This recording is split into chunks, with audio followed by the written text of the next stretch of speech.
The day began like any other, until the earth itself betrayed us. Cracks split the ground, swallowing everything in their path. This is the story of the day the world shook. Panic erupted as the ground gave way beneath us. Buildings crumbled like sandcastles, and the air filled with the screams of those who couldn't escape. The earth was alive, and it was hungry. Some fought to survive, clinging to the edges of the abyss. But the earth showed no mercy. One by one, it claimed them, sealing their fate with a final, crushing embrace. The city was torn apart, its heart exposed to the molten fury beneath. Fires raged, and the air shimmered with heat. This was no longer a place of life, but of destruction. Underground, the survivors thought they were safe. But the earth had other plans. Water surged through the cracks, turning their refuge into a death trap. The fight for survival had only begun. From above, the devastation was absolute. Then, the earth shook again, as if to remind us that its wrath was not yet spent. The city was erased, its memory buried in ash. Even the countryside was not spared. Homes that had stood for generations vanished in an instant, the earth reclaiming what was once its own. No structure was safe.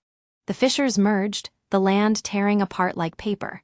The earthquake that followed was unlike anything before.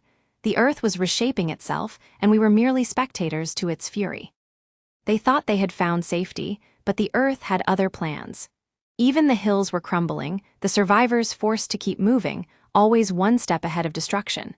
The earth's molten blood spilled forth, consuming forests and fields alike. The fires it ignited burned brighter than the sun, a testament to nature's unchecked power. Even the strongest fell. The lone tree, a symbol of resilience, succumbed to the lava's embrace. Nature spared nothing, not even itself. But the earth's fury was not confined to land. The quake had awakened the ocean, and now a tsunami loomed on the horizon.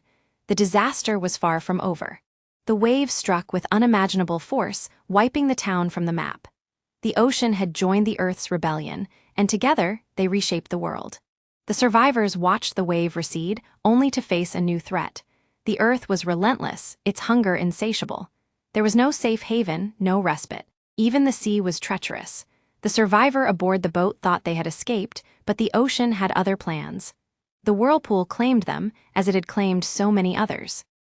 The coastline was unrecognizable, its scars a testament to the ocean's power. And as if to mock our hope, another wave gathered on the horizon. The cycle of destruction continued. The forest was a graveyard of charred trunks and ash. The survivors' strength failed them, the fires claiming another victim. Nature's wrath spared no one. The fires grew, merging into an unstoppable force. The smoke choked the sky, and the heat distorted the air. The world was burning, and there was no one left to stop it. Amid the ashes, one figure remained. They stood as a witness to the end, their gaze fixed on the inferno.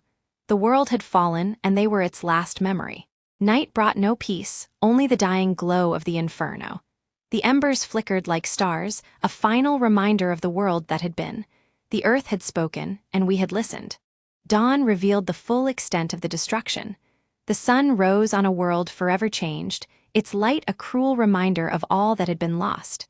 The earth had reshaped itself, and we were left to mourn. A lone bird broke the silence, its call a haunting echo. It landed on a charred tree, a fragile symbol of life amidst the ruins. The world was silent, but not yet dead. The fires had left their mark, a river of ash winding through the ruins. But even that faded, leaving behind a cracked and lifeless land. The earth had taken everything and given nothing back. The fissures had gone silent, their fury spent. But deep within, the lava still glowed, a reminder that the earth's anger was not yet extinguished. The scars would remain, a warning to those who came after. The last survivor stood at the edge, staring into the abyss. Then they turned away, walking into the ruins. Their story was over, but the earth's was not. The ruins lay bathed in golden light, the smoke finally gone. The camera pulled back, revealing the full extent of the devastation. The land was silent, its story told. Amid the ashes, a single flower bloomed. The wind tried to bury it, but it stood firm. Life, fragile but unbroken, had returned. The earth had spoken, and now it listened. The camera rose, revealing the horizon where the sun set. The screen faded to black, the story complete. The earth had reshaped itself, and we were left to remember.